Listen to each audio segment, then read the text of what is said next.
The Log, A Dwarfer's Guide to Everything, by Craig Charles and Russell Bell. Read by Craig Charles. A definitive chronicle of the human race, comprising a retrospective and comparative look at mankind's triumphs and follies throughout the ages. Honest. Introduction. Episodes of Red Dwarf tend to focus on the more exciting and noteworthy events in the life of the crew. However, it's not all thrills and spills for the characters or the actors. Many hours are spent slumped around the set while the crew strive to mend the carefully crafted props that, for some reason, seem to fall apart in my hands as soon as the director says action.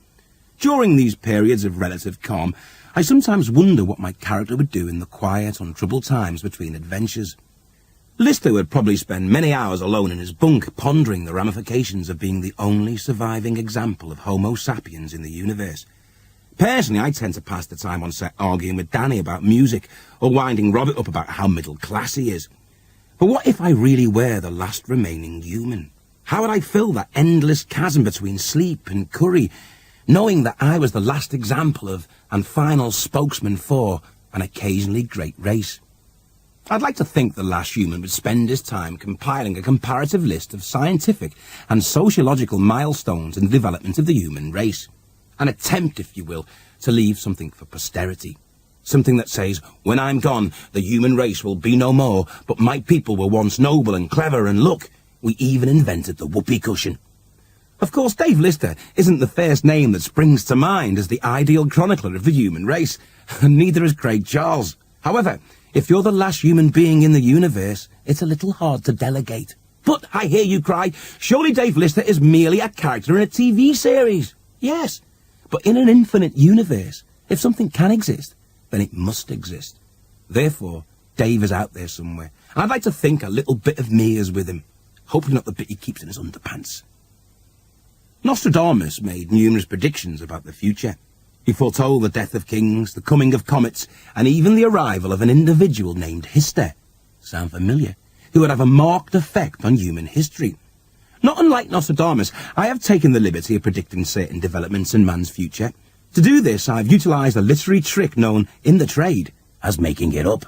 If you just bought this book at an antiquarian book fair at Beetlejuice, and you notice that some of my predictions are a tad off the mark, well, that's just tough. I'll have been dead for 200 years, so what you think is the least of my problems. If, however, you bought this recording new, thank you. I'll always love you.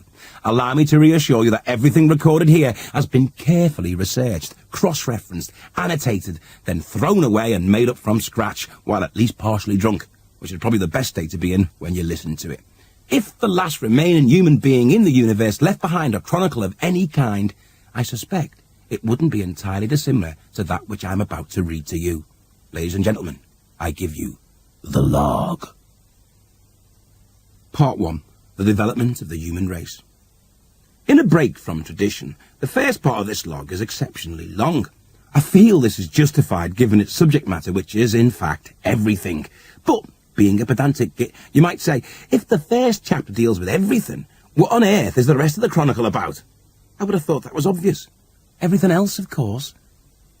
The later parts of this log consist of thoughts, recipes, personal observations, and little collections of accumulated wisdom garnered over many years of enthusiastic wisdom garnering. If I were the last remaining human, I would include these sections in my log because they say you should write about what you know, and frankly, I don't know anything else. I hope you enjoy it as much as I enjoyed one afternoon last summer with 2 synchronized swimmers and a bucket of strawberry mousse. Mathematics. Primitive man developed a simple system of counting that consisted of 1, 2, many. As tribal communities evolved, this system became inefficient. If a scout returned with news of many enemies coming over the hill, the chief didn't know if he meant 3 guys with a catapult or 24,000 nutcases armed with big sticks. This led to a more sophisticated system of counting that introduced the concept of shitloads. This word became a cue to run away very fast and hide in a bush. Counting became important in other aspects of life in the ancient world. Kings would be frustrated at not knowing how many wives they had. They might know they had shitloads, but if they didn't know exactly how many, how could they keep track of them all the time? Thus were accountants born. Later on in man's evolution, mathematics was developed into an exact science by such luminaries as Aristotle, Euclid, Newton, Napier, and Einstein. However, In the latter half of the 20th century, politicians invented a branch of statistics called bollocks, a mathematical method enabling them to prove that anything equaled anything else given adequate funding. This put mathematics back 48,000 years. The binary system was one of the most important developments of the 20th century. This stroke of mathematical genius allowed the world to be defined in terms of one or nothing, a counting system that was infinitely less sophisticated than one, two, many of our prehistoric ancestors. The binary system was developed because, although computers can count really, really fast, they're so stupid they can only count as far as one before they get hopelessly confused and add 6 noughts to your gas bill. Chaos mathematics came to the fore towards the end of the second millennia and was something to do with butterfly wings and water drips. But the academic drips that came up with it finally admitted that there was no room in maths for damp Lepidoptera and began work on something more useful.